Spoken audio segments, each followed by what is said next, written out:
Бојкот и молк во основното училиште Димитар Поп Георгиев Беровски, каде повеќе од една недела учениците од едно одделение бојкотираат наставата.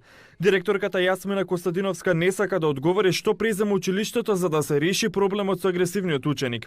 Нема одговор ниту од надлежните служби. Од друга страна, родителите кои се загрижени за безбедноста на нивните деца велат дека дечињата ќе останат дома се додека не се реши проблемот.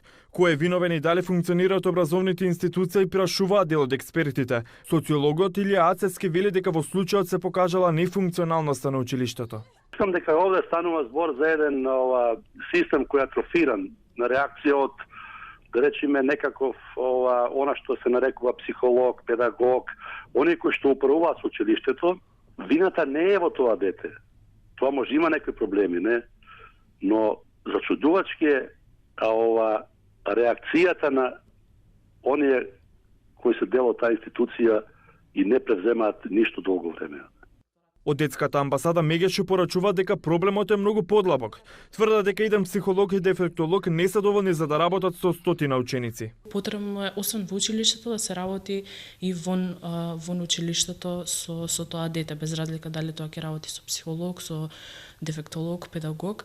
Многу е потребна работа со таквите деца, заради тоа што кажав, нема проблематични деца, туку има проблематично однесување кое што може да се коригира.